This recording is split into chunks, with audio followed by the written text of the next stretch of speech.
Welcome to Beyond the Closing Table. I'm your host, Michael Martin, and I'm here to interview top producing real estate agents, top producing loan officers, and successful business entrepreneurs.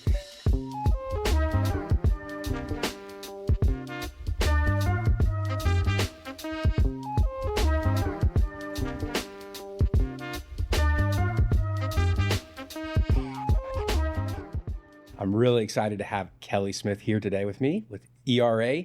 Live More. Thank you so much for being here. Oh, thank you for having me. Yeah, we just got a chance to meet each other not too long ago, and we're literally right across the parking lot from each other. So we're neighbors. We've had some really cool, interesting conversations just a few times we've had a chance to talk, and I'm very excited to have you here today on our podcast. And Whitney Schultz is, of course, how we ended up meeting each other. Yes. I reached out to Whitney because she's starting to just be a little rock star in her real estate world. It's so exciting to see. And I was like, who else do you know that I need to meet in your office? And she introduced me to you. So very grateful for Whitney for that. Yes. Well, I mean, referrals are everything in this business. And I think Whitney she's exceptional. So when she introduces you to somebody, you pay attention. Yeah. So. Excellent. Well, glad we've got a chance to know each other and very excited for you to be here. So let's kind of talk about a little bit about your background. So where originally are you from? And then naturally, I'll eventually want to talk about how you got in the real estate world. But where are you from originally? So my dad was in the Navy. So I am a military baby. Okay. My mom stayed in my dad was deployed to Japan, and my mom, instead of moving to Japan when she was pregnant with me, she stayed here to have me because she was worried that she wouldn't be able to speak the language when she was in the delivery room. So when I was 2 weeks old, we moved to Japan, lived there for a while. My dad was Okinawa, I'm guessing, or somewhere near there? Yes. Yep. And he was in the Pacific Fleet, so we bounced around the Pacific a bit. When he started retiring, they stationed him in Norfolk, and my mom's family is from Gastonia, which is just outside Charlotte. So we moved to Gastonia, and he kind of commuted back and forth his final years in the Navy, retired 22 years, Vietnam vet. And yeah, so I've been here I've been in Raleigh the longest I've been anywhere in my entire life because I moved here right after college. Oh, wow. Me too, actually, now that you say that. I've been here 24 years, I think, at the end of this year. Yeah. So definitely longer than I've been anywhere else. So I'd forgotten that you lived in Gastonia. I think we had a brief conversation about that. I lived in Gastonia for about 6 months. Yes, gas house. Yes, one of the weirdest times of my life for sure. It is completely different now. Like I drove through it not that long ago, and it doesn't look I don't know if my memory is just playing tricks on me or what, but it definitely doesn't look like it. I remember it. No, I mean, all these little towns have grown up, so much over the last 25 years or so. Yeah, for sure. Yeah. So how did you end up in Raleigh? I followed a boy. The boy didn't work out, but I loved Raleigh, so I stayed. And I'm glad that I did because I ended up meeting my husband. We shot pool. Like I had joined a pool team to meet friends and get to know the area. I didn't know how to play pool when I started. You did not? You're just like, heck, I'm going to get signed up for this thing? I was like, we were in a pool hall just shooting around. There'll be dudes there. And there was one of the bartenders came over and was like, you should join a pool league. Like, you'd be really good. And I'm like, what are you talking about? Like, I've missed every shot I've taken. Like, I'm wishful thinking. Where was it? I'm curious. Snookers. Okay, yeah. Under Whole Foods. Mm-hmm. Yes. So I ended up joining a pool team and I kind of got obsessed. So I met my husband at a pool tournament. Wow. And so we got married at the Raleigh Rose Garden, and our reception was at the History Museum. And in between the ceremony and the reception, we went back to Snookers, all dressed up, and shot around a pool together. Just the two of you? Just the two of us. That's and the super photographer, cool. of course. Yeah. And those are absolutely my favorite pictures. That's so cool. I love that. Yeah. Excellent. So you met him here. Is he from here? His dad was an IBMer. Okay. So, he ended up in Cary at 7 years old. So you might as well say he's a lifer. Got it. Yeah. Yeah, I'd say so. He's went all through most all the schools here Yeah. for sure. So, um, Key to Raleigh. How did that name come about, and what does it mean to you? So it doesn't actually mean anything. So this is how it came about. My business You're like, name. where did you get this question? Yes. Well, my LLC is actually Oak and Bull Properties. Okay. And because it's the city of Oaks and the Bull City, and I have a logo around it. I absolutely loved that brand. And then as your business develops, you start bringing on different professionals. Sometimes that's in quotation marks, sometimes it's not, to guide you to get to the next step, because what gets you here won't get you there. Mm-hmm. So I brought on a marketing professional, and she did a lot of really good things for my company. But one of the things that she just was hell-bent on doing was rebranding me. She's like, Oak and Bull is getting you lost in the fray. Because there's so many other names that are very similar to that when I Google you, I can't find you. And I'm like, okay, so what do you want to do? She's like, I think we need to rebrand. So she sent me like 21 different names and was like, you can hate all of these and I'll bring you more names. And I started going through them, and she's like, pick 3 or 4, put them up on Post-it notes on your bathroom mirror. And every morning as you walk by, if one of them doesn't speak to you, throw it in the trash. So kind of the process of elimination. Key to Raleigh didn't even make my mirror, to be honest, at all. But she kind of talked me into it. She's like, you should do this. I can't believe that this name hasn't been taken. You need to be the Key to Raleigh. And I think it was just one of those days where you're exhausted from, kids and work and all the things. It was just like, sure, Key to Raleigh, let's go. So we just doubled down on it, and I hate it. You do, really? I do. Oh my gosh, I think it sounds great. I love it. It clearly tells you what it is, at least, right? It is. And I will say, like, for SEO and all the other things, like, people know Key to Raleigh a lot easier than explaining Oak and Bull, because I do work with because of my background of moving around constantly as a military child. I understand moving from a completely different area and not having a hairdresser, not having the dry cleaner, not having, I'm not helping somebody move from this neighborhood to this neighborhood most of the time. I'm helping people uproot and reroute elsewhere. And I don't know why my client base has become that, but that seems to be a specialty of mine. So I was having to explain what Oak and Bull meant. Whereas, over again, when you've been in Raleigh for 24 years, City of Oaks, Bull City. Yeah, that makes perfect sense. Sure. But a lot of your folks they didn't live here. They weren't from here. They're moving here. No, yeah. So, Key to Raleigh it is. There you go. All right. Love it or hate it, it's still yours. It's still mine. That's right. Okay, great. So, you're obviously a huge fan of Raleigh. What are some of the favorite things? What do you love about Raleigh? Oh, right now is actually so today is the first day of the fair. The fair to me is the kickoff to the holiday season. Okay. This is the introduction, because our fair is right before Halloween, is right before, Thanksgiving and all of the holiday stuff. I mean, if you haven't, pull-in park train and all of it, Mm-hmm. So to me, the fair is the kind of the welcome mat to the holiday season. So this is pretty much my favorite time, other than you have no idea what to wear. This morning, my kid was in shorts and a sweatshirt, because it's you need layers because it's cold right now, but it's going to be hot this afternoon. Yeah. So, other than wardrobe. So we talked briefly about your husband. How many kids do you have, and what are their ages? I have 3. Okay. My oldest is in middle school, and then I have an elementary school child, and then I have one who's still in daycare. And because of his birthday, we're going to have an extra year of daycare. Is it September or something? It's October. So he's missing the... Yeah, I'm my daughter's birthday is September 4th, and the cutoff's August 31st. And yes. So we ended up going to private school for the first several years.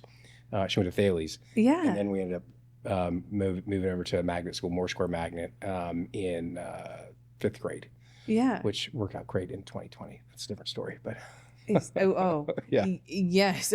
I had so my daughter was in kindergarten in 2020, and I remember it she's one of those kids that will you give her a to-do list and it is to done. Like she just knocks it out. So they would post her school assignments at 8:30 in the morning. She'd be done by 9 a.m. because she's like, yeah, I was told to do this, so it's now done.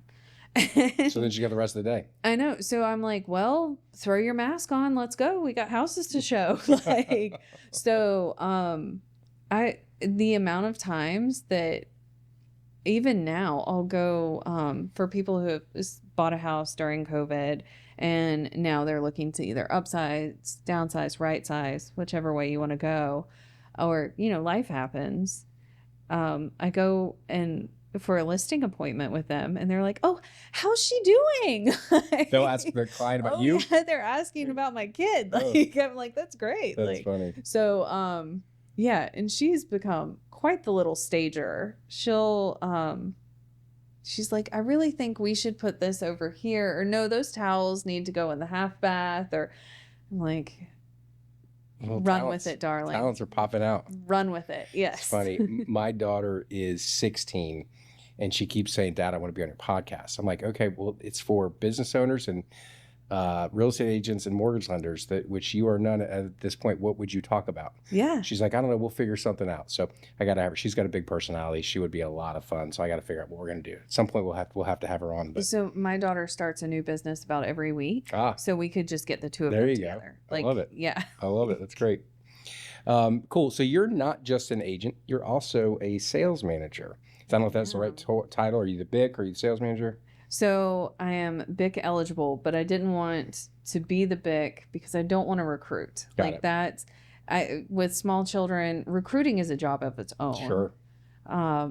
So with small kids, I'm like, I need to be on the sidelines cheering on my kid. Like I need to go on the field trips, and you can't really do that when you're also recruiting. Yeah. So I field a lot of BIC questions. But I'm just like, the title is sales manager. Got it. So, yeah. So what does that mean? What does that mean for you in that office specifically, right there at Livermore? And you guys are right off of Horizon and Six Forks, right near my office. Yeah. I help put together all of like our client appreciation events. We have Photos with Santa coming up. We have. Where do you do that? We're actually doing it at AR Homes, their model home in North Els. Yes, they have gorgeous homes, and they're always fully furnished. So they offered to let us host Santa. That's great. And gets a lot of people to come see their houses too. Yes, which I mean is wonderful. Like who wouldn't want to have? I need to think about. So we do pictures not with Santa, but we do holiday pictures. Yeah. We've got ours coming out. It's sold out the first weekend. We,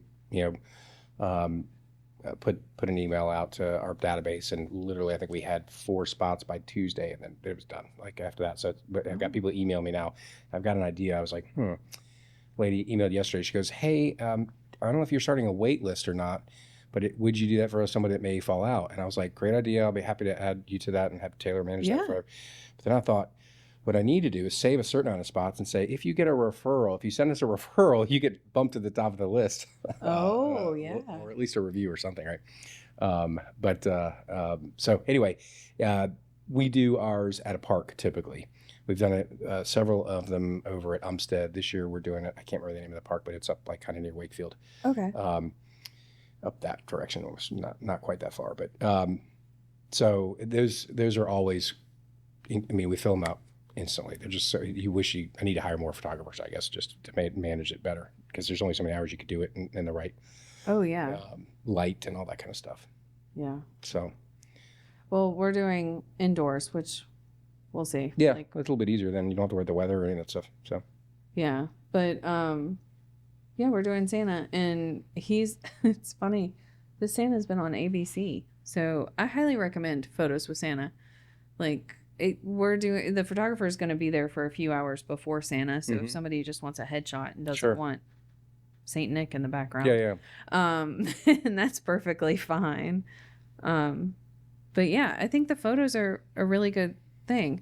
And then every summer we do a blood drive with the Blood Connection. yeah. You said that earlier. Yeah. Yeah. So we do that because it's not, real estate is not just about houses. And I don't know how, like, people get into real estate and they're like, oh, I love people, I love houses, this just makes sense. Like, I'm just a people person and I love looking at real estate. And it's like, this is not, I don't even know if that falls on the list of the job description of a real estate agent. Loving houses is not on there. Like, it doesn't matter if you love it, you're not going to live in it. That's they right. are. Yeah. Like, you're matchmaking. And in order to get referrals, which, referral based business, the focus can't be on the house. The focus has to be on the client. Like, how can I make your life better? So if your life is awful because you're in a 2-bedroom apartment and you have 4 kids and your mom is sick and you're going to need to move her into the house, like move her in, then yeah, let's solve those problems. And you need to still be in the same school district, or you need to be within commuting distance of this, or, your son does karate and needs to be able to bike to the karate studio. Like, those things, the life aspect of it is what you need to focus on, not the house. Sure. So I don't even know how I got on that tangent. I'm so sorry. That's okay. Well, you were talking about events, right? And Yes. I think ultimately events is what helps connect you with your database, your clients, to make sure that you're providing solutions for them, not just for the house, but for the other things in their life. Yes. And so I'm going to give a shout out to Gonza, actually, because we have the Gonza food truck every year for our blood drive. Like, and 2 roosters. We call it Pints for Pints. We give a pint of ice cream for a pint of blood. And we feed lunch, like, just as a thank you.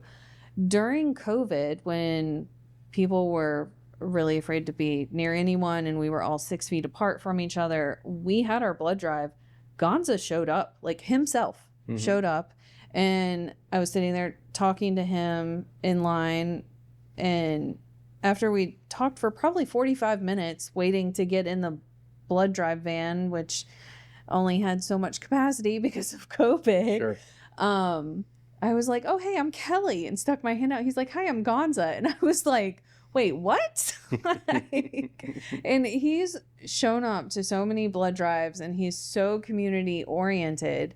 Like, no wonder he's successful, because it's not about the food for him. It's about the community. And yeah, for sure. Like, so I guess as a sales manager, that's what I'm trying to do with our office. And that's what our office really does well, is it's not about the house, it's about the community. So we're having a flu clinic next week, in partnership with Harris Teeter. So one of the spouses of one of our agents is a pharmacist, and he's like, hey, can I do a flu clinic at your office? Absolutely. So we've invited all of our vendors. Your office, everyone in this development, all of our past clients, current clients, just anyone we touch, like, hey, if you want a flu shot, just come by the office. Yeah, like, that's awesome. Because it's about more than a house. Yeah. Ultimately, I think I'm actually putting on a panel next week at Raleigh Regional Association of Realtors. Started a new series about every other month. The last one we did was ROI for AI. This one is don't let your past clients expire. And so it's really about making sure you have the techniques and really systems in place. And then, what are you doing to stay engaged with your past clients? Because there's a lot of different ways and layers that you can do that. Yeah. So I've got a panel of some top producing agents that'll be there to help share what they do and to help make sure that folks understand. It's one of the biggest opportunities, I think, that most real estate agents and lenders drop the ball on, is staying in touch with your clients after you close. They have a phenomenal experience. Everybody's happy. They would use you again for sure. And then you never call them or talk to them ever again. Yes. And so companies like yours and others out there that provide the opportunity, so the agents don't even have to plan it. Like, you're doing that for them. All they have to do is invite their people. That makes, it makes a big difference because it just, people want to do it. They just get busy. Well, you've created the opportunity for them to just say, hey, come on, our clients, like come see us here. We're providing an opportunity for it. Even if they don't go, they've been invited, which is great, right? We do all kinds of things like movie events. The pictures has been a huge hit for us. We've done, a number of different, things. We had a huge back to school bash here. We did, I think it was before you were in the office. It was like it was right before COVID, like 2019. And we had, probably 40 different partner tents out there that, people got to do, and everyone had to bring like a game for kids. And then the kids came, we had a bouncy house. We had a dunking machine. That was crazy. Everybody, loved dunking everybody else. And we raised a ton of money and a bunch of school supplies for kids. One of my teammates came up with that idea, and I was like, absolutely not.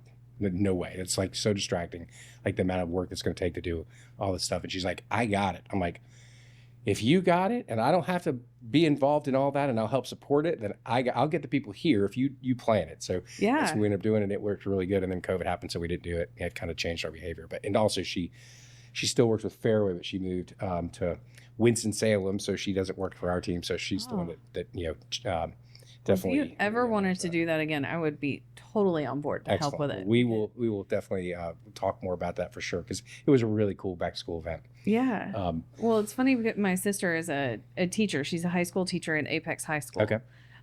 She taught internationally for years, and because of COVID, we got her home, which was a task because the airport was apparently under a different jurisdiction than the airspace above the airport. So when the airport opened, we're like, yay, you can come home. And then we're like, no, 2 more weeks. The airspace wasn't open. That's weird. Like, I didn't realize that. Yeah, it was so bizarre. But other countries. So, it's different. But yeah, so she's home now and is at Apex High School. And I mean, teachers run out of supplies in like January, February, right as flu season hits, all of the Kleenexes run out, all of the Clorox wipes. So I always end up giving teacher supplies in January because, I mean, of course you do the beginning of the school year, but like when it starts really crunching on them and the budget starts drying up, like so maybe we could do it. Yeah, something a like winter something. Yeah, although winter drive. Yeah, we have to figure out the logistics and the temperatures and all that stuff. But yes. Oh yeah. Yeah, that's cool. We'll definitely chat on that. So you are known for incredible client service. What I want to know is kind of what drives you to go above and beyond. Why do you feel like that's important? I mean, circling back to, I moved a lot. Like I know what it's like to just move somewhere and not know anyone but your siblings. And trying to find a sense of community quickly. So I guess I take that as a personal challenge to like, hey, how can I make you feel connected to the area as fast as humanly possible? Like if somebody mentions to me that they like, oh, look, there's a frisbee golf course like over here. Oh, do you play frisbee golf? Because we have a huge frisbee golf community in this area that people don't even realize. So next time I see them, I'm going to try to pull all of the frisbee golf, places in the area, like, hey, check these out. So that they can, like, I'm not going to be everybody's community.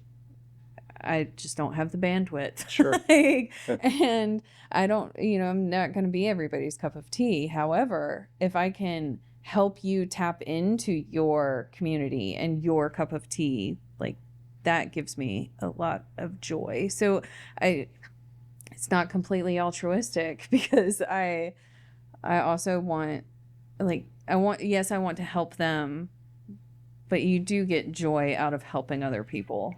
I just wanted to take a quick second and say thank you so much for watching our podcast so far. If you do me a huge favor before you forget about it, to like, subscribe, And if you would, just leave a quick comment about what you think of the podcast. And if you want to share it with your friends, I'd love that too. Thanks again so much. We'll finish up right now. I think it's important to understand, right? We want to give phenomenal, customer service. I hate that word, but a client experience is the way I really look at it, right? I want my clients to have an amazing client experience. You said something though that helped me realize, I say this all the time, to be fair, right? When I'm talking to my clients, I tell them, I want you to have an excellent experience. Now, I want you to feel that because it's really important. It gives me a lot of joy to serve in that way. But also, if I give you a great experience, then you're much more likely to refer me. You're much more likely to come back to utilizing my services down the road, right? So there is a selfish aspect into me serving you at a very high level. Oh, yeah. Right? I mean, and so you can't kind of to me, it's I don't want to skip around. It's really important. I'm doing this because I want you to have a great experience. My background before the mortgage industry is the restaurant world. And so I worked in about 15 different restaurants, always on the back of the house, always as a cook. And I think I may have told you this too. I sold, how I ended up in Gastonia, and then later in Hickory was I sold food for what's now U.S. Food Service. It used to be called PY Monarch. But my passion for the restaurant world is really about creating a great experience for the diner, for the client that's there. And I want them to go, damn, that is really good, right? Yeah. Same thing when I have people at my house and we love to entertain. Inside, I don't feel like I need, I'm not the kind of person that just needs to have kudos constantly by any means. But inside, I really just want them to go, wow, that was really good. Right? I want them to have that was a great experience. I made chili the other night for some people to come over to watch our Commanders lose to the freaking Bears. Anyway, at the last second. My husband's a Giants fan. Is he? Okay. Yeah, we've had many years of that pain. So go ahead. But it's just my normal little chili, and I mean, everybody killed it. Right? Oh my gosh, this is great. I'm awesome. I'm glad you guys loved it. I normally always make enough where I feel like we have leftovers. It literally got destroyed. And I just love to cook. I mean, most of my friends that know me, they come to my house at some point, and they have dinner or they have lunch, whatever. We just love to serve and host people, and to me, it's a lot of fun. But I want to create that experience for our clients. Yes. Ultimately, so they have that great experience because they tell you, right? They're like, Michael, because I asked them too, one of my favorite calls is the clear to close call. Congratulations, you're clear to close. Now, most of the time that happens for most lenders, I think, the day before closing. Yeah. If then, right? And our goal is to have it at least 5 business days prior to closing, at least that. Yeah. And we actually track it on a weekly basis, and we're somewhere in the 90% range of our clients are clear to close at least 5 business days prior to closing. Which is huge. It just removes a ton of stress, right? I'm not having to worry about, because we don't ever miss closing, so I don't ever have to worry about that, right? Yeah. If we're not clear to close 5 business days prior to closing, I tell my team, it's like an alarm should be going off, Yes. because if we're not there then, because the next thing you know, it's tomorrow's closing, right? Yes. And so we got to make sure everybody's on board and understands what's happening, what we need to get it all done. But ultimately, right, my favorite call is, hey, congratulations, your loan's clear to close. You're not closing for 2 or 3 more weeks, whatever it is. They're like, wow, that's awesome. Thank you so much. I'm like, I always want to know, and I've told you at the beginning, because I will tell them this up front, I always want to know, what could we have done better? Michael, this was amazing. I get it, but every experience could be improved. Can you tell me, I want you to have full freedom, what could we have done? Every now and again, they'll give me something, well, this was, oh, awesome. I didn't realize that you felt that way, or that it appeared that way, right, on your end, because they come through with a different angle than we do. And so it's another learning opportunity. Question. My coach gave it to me, so I have to give him credit for that. But he was literally, you want it, because everybody asks, how do we do? And everybody just gives you the normal, it was great, whatever. But it's really about giving them the freedom to actually go, well, this one thing was actually a little bit annoying. Oh, cool. And they wouldn't have told you that otherwise, because overall, they still had a great experience. And so asking it, giving the freedom to give you that, even though they had a great experience, what could we have done differently and better? And so, because we're the same way, we want each client to have a better and better experience. And the next time they come back, we want it to be better than the last time. Yeah. So I think we're on the same page when it comes to creating that client experience for your client at the end of the day.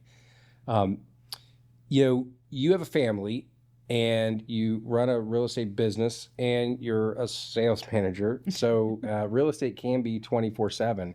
How do you kind of manage and fit that in? Because although I'm curious to hear what you're going to say, this whole thing about life balance is kind of the thing about balance is it goes this way, right? It's not this. You Yes. can't just be this. Yeah. I think there's a lot of younger people in the world today that want it to be this. And I think it never will be. It's not. There's some strong observations they have to realize that, okay, that's not the way it works. I have to do this so that I can get this. Yes. So there's I try to set expectations up front. I let people know, like, I am a mom, my kids are young. Like, if you hear somebody in the background, I'm probably at home. There was at one point earlier in my career when I was like, if you call between 5 and 7, I will answer the phone, but someone is screaming, it's the witching hour. And I was like, but if you text me, I will happily text you back, or get to a place where I can call you and give you my full attention. And I remember a client called, we were building a house out in Pittsburgh, and he had a question about the landscaping because it is a golf course lot, and the builder had different jurisdictions have different requirements for the number of trees you have on the lot, where they are, things like that. But he didn't want to block the golf course view. So he had different questions about that. And he called, and my son is screeching in the background. And this is our middle child, but he was itty bitty at the time. And he goes, "Oh my God, I called between 5 and 7. You warned me. I'm so sorry. I'll text, or do you want to just call me back later?" And I was like, "Absolutely. I'll call you back in a little bit." So, I mean, just like setting the expectation. But the amount of times I've negotiated contracts on the side of a soccer field, a flag football field, a baseball field, Sure. like just pick a field, has been a lot. And that, or kids' baseball game, or kids' birthday parties, that kind of stuff. So, Well, you have 3 kids, right? You said? yes. Yeah, so I have just one. So you have, certainly a larger number of activities than we do, without doubt. But I mean, you just gotta make it happen. I prioritize my day pretty quickly. Like, I learned that time management. So I'm a morning person. I try to wake up 4:30 Monday, Wednesday, Friday. I'm at a workout at 5 a.m. So my day starts a little bit earlier. I get a lot done before 8 a.m. But like scheduling texts, when that came out, the world opened up because like, Oh, it's funny. I forgot that I could do that now because I've got the new iPhone. yeah. The one I had previously wouldn't allow it. So the new one does. I got to work on that. It's a game changer. Michael, your world just like blew open. But so the amount of people who get a text from me right at 8 a.m. 8:01, whatever. Yeah, that's right. Like, try to make it look like you didn't send it at 5 a.m. Yeah. But yeah, just getting all of that done. And I try to be proactive so that my clients are not the ones reaching out to me. Like, they have already spoken to me that day. Or I had somebody tell me once, a mentor, that if they call you with a question, you have failed. That you should have It's so funny that you say that. Our first core value, right? We have 6 core values, but our first core value is fanatical, proactive communication. And so everyone on my team knows if a real estate agent or a client calls us to ask us where we are, what's going on, we have absolutely dropped the ball. Like, that should never, ever happen. We have a ton of different systems in place to ensure that they should always know. Now, if they don't check their email or their voicemail, or I can't do much about that, right? Yeah. but yeah, we definitely let them know. So it's interesting that you say that, because I agree wholeheartedly. Yeah, like, I mean, I don't feel like I failed if they ask a question that's like zoning or what's happening. Yeah, sure. But if it's something that's a run of the mill, like, what's the next step? Like, yeah, then it's like, oh my gosh, I did not cover that thoroughly. Yeah. The internal panic. It's interesting though, right? We have to take responsibility for that though, right? And realize, okay, we made a mistake there. let's figure out a way to make sure that doesn't, my team knows this too, Nicole, Yeah. especially. She, when I first hired her, which brought her on board, which was almost 11 years ago now. It's crazy that she's, God bless her, stuck with me for that long. But when we would make a mistake, I don't ever freak out. Probably when I was earlier when I was just me, I probably did freak out to myself. But as a team member, I never want to freak out on a team member. But it's like, okay, let's figure out a solution to it. But then most importantly is, okay, what are we going to put in place to where that never happens again, right? If you don't create a system around that mistake, you will have that mistake over and over again, and then you will want to beat your head against the wall. Yeah, the lessons learned are pivotal. Yeah. So again, systems are absolutely crucial for that. So your answer to how you kind of make it work starts off with really setting proper expectations with clients, which I completely agree with. Yes. And then, kind of sounds like you bring work with you when you go to other things so that you can kind of get them both done, right? You have to juggle them both.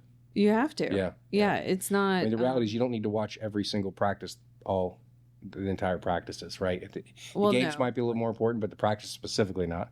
Right. And then, I mean, if I also know, like, if I have, there's a field trip coming up, I have already blocked off my calendar. I have, I'll put up an out of office. All of my clients will know that I am away from my desk and I will not be answering emails because that's something I want to be present for. Just like I'm present for them when I'm with them. I need to be present for my children.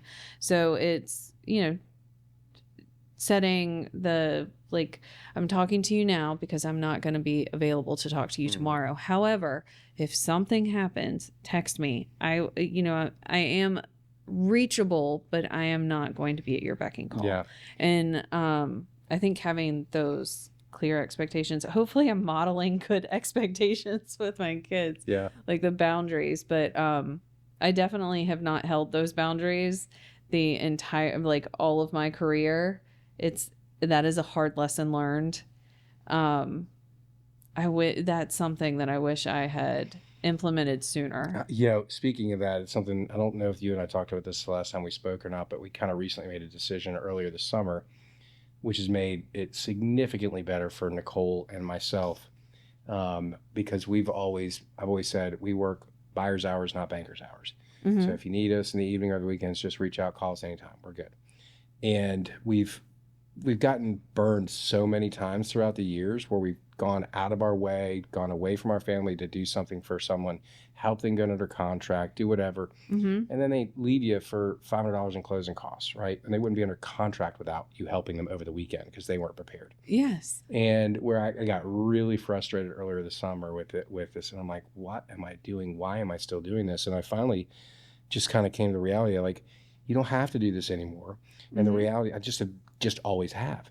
And so I finally said, okay, here's the deal. We're going to tell our clients at the beginning when we're doing consultations, listen, this is all the awesome stuff you get by working with us. And if you choose to commit to working with us, then you're going to get all this extra stuff. You're going to get us in the evenings, over the weekends. We'll run numbers for you. I'll call the listing agent, do whatever you need me to do to help you guys insure the contract.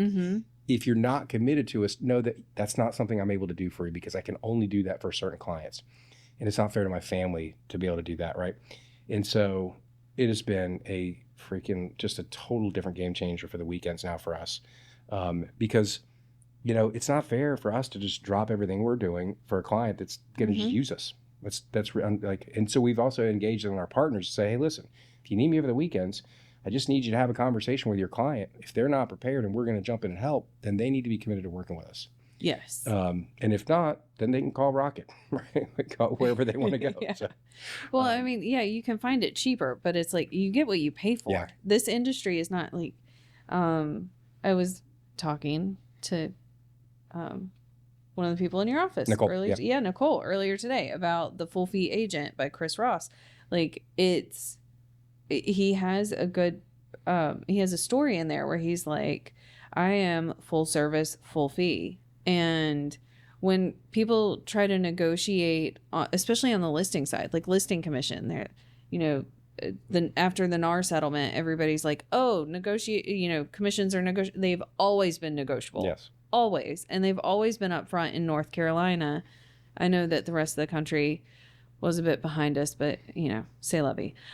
So they highlighted that these are negotiable. They've always been negotiable, but I'm also not free. Yeah. Like if you can for sale by owner, you don't have great odds of getting your house closed, but you can do that. Like it is a possibility. There's Absolutely. avenues, but that doesn't come with over a decade of experience in negotiations and in real estate and my vendor list and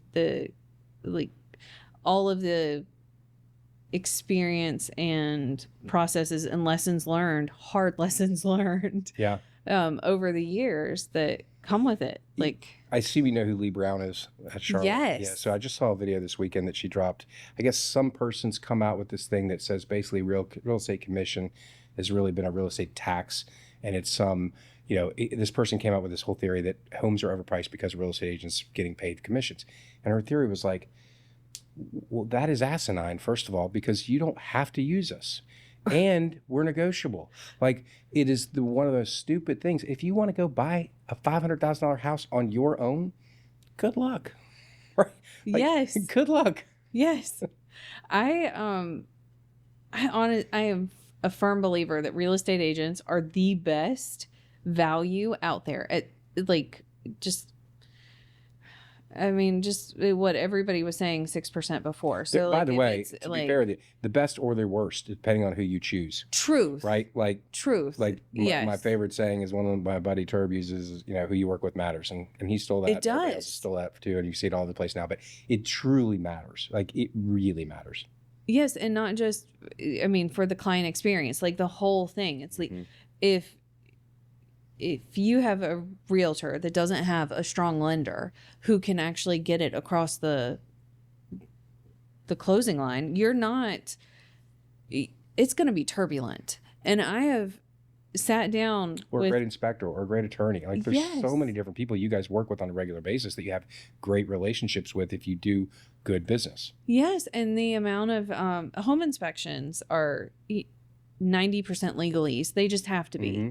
And when a first-time home buyer sees that home inspection and they're like, oh my God, the house is falling in. And it's like, no, actually it's only 2 years old and you need a gutter diverter and this needs some caulk. Like all of this is house. Maybe a vapor barrier, whatever. Yeah. Like it's not like, or when there are like some major issues. I had a house that I had to negotiate having the entire front refaced because the stonework was put on incorrectly and the builder skimped on a $6 cricket.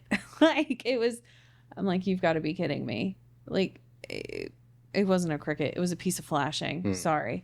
But like this one piece of flashing he skimped on and all the water was rushing behind the stonework. They had to reframe the whole front of the house. Wow. And the buyers, like if I wasn't able to communicate, like the house is not falling down, but this is something that we need to have addressed. Like we can get the sellers to work with us. Like as long as they're here. As a new agent, I never would have been able to do that. Yeah, no doubt. There's a lot that comes along with experience that just really makes a big difference there. Yeah. I want to talk about and kind of get something else a little bit out of you. What's one memorable or funny story from your career that still makes you smile? Oh my gosh. So when I was 24, I was playing pool. And one of the guys that I played pool with worked at NC State in the design department. And he taught sketch work on the side, like sketching and painting art classes. And he came in and was like, our live model is sick. Can you come in and would you mind doing it? And I was like, I can't do this week, but next week I have a triathlon. If you want me to, I'll come in the day after the triathlon. That way, like, I'm ripped, which is so cocky, like just ridiculous. So I went in and modeled, didn't think anything of it. Like, fast forward, marriage, kids, career change into real estate because I was in pharmaceuticals before, everything.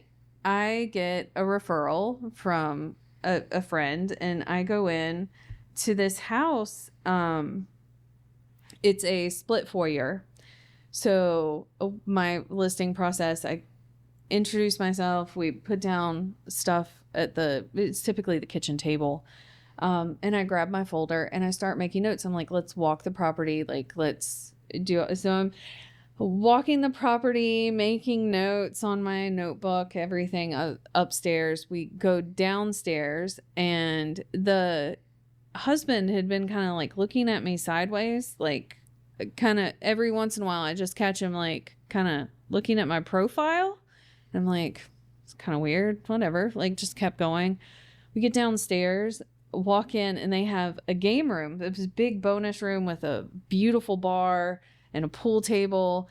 And on the far side, there's all these nudes, and I am on his wall. Holy crap. I was going to ask you, was it a nude? And it was. Holy. Oh, it was. Yes. I'm like, my ass is mounted on this man's wall. Oh, like, my God.